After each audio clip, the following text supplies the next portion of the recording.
కొబ్బరి పల్లీల చట్నీ చేస్తున్నానండి. వాటికి కావాల్సిన పదార్థాలు కొబ్బరి, పల్లీలు, వేగించి పట్టుకున్న పల్లీలండి, కొత్తిమీర, కరివేపాకు, చింతపండు, ఎండుమిర్చి, పచ్చిమిర్చి, ఆవాలు, జీలకర్ర, ఉప్పు, నూనె, కొబ్బరి. ముందుగా కొబ్బరి కొంచెం మనకు కావాల్సినంత తీసుకోవాలండి.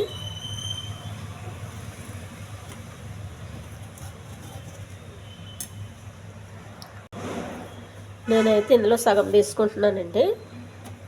చిన్న కుటుంబం ఉన్న వాళ్ళకి సగం సగం సరిపోతుంది. కొంచెం పెద్ద కుటుంబం అయితే మొత్తం ఈ పెచ్చి అంతా వేసేయాలి.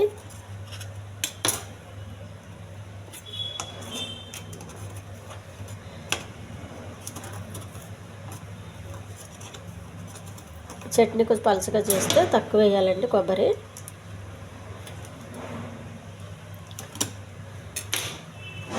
ఇది సరిపోతుంది. కొబ్బరి చిన్న ముక్కలుగా కట్ చేసుకోవాలి. ఈ కొబ్బరి చట్నీ పెద్ద శ్రమ ఏమి ఉండదండి, ఎందుకంటే ఏగిచ్చేది పెద్ద తక్కువే.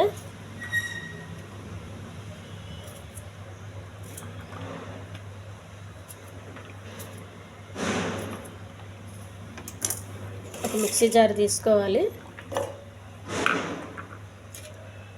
కొబ్బరి, పల్లీలు, కొద్దిగా చింతపండు, పచ్చిమిర్చి మనకు కావాల్సినంత మిక్సీ వేసుకోవాలి. స్టవ్ వెలిగించి పెనం పెట్టుకోవాలండి.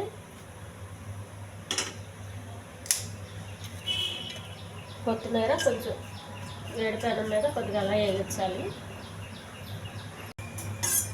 ఈ వేగిన కొత్తిమీర కొంత మిక్సీ జార్లో వేసేయాలండి. లైట్గా వేగితే చాలు, ఎక్కువ అవసరం లేదు. ఈ చట్నీలో వేసేయాలి. మళ్ళీ మిక్సీ వేసుకోవాలి. తాలింపు రెడీ చేసుకోవాలండి. కొద్దిగా ఆయిల్,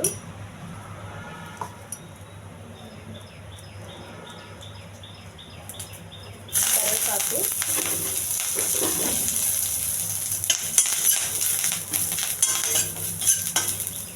కొన్ని ఎండుమిర్చి, జీలకర్ర, కొన్ని ఆవాలు,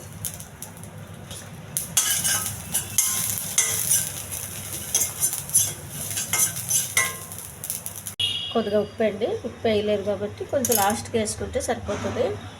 కొబ్బరి పల్లీల చట్నీ రెడీ అయిపోయిందండి. కొంచెం చట్నీ పలచగా చేసుకుంటే గ్యాస్ట్రిక్ ఉన్న వాళ్ళకి ఇబ్బంది ఉండదు. ఈ ఛానల్ నచ్చితే సబ్స్క్రైబ్ చేయండి, షేర్ చేయండి, లైక్ చేయండి, కామెంట్ చేయండి. ఇది పొంగల్కి, దోశకి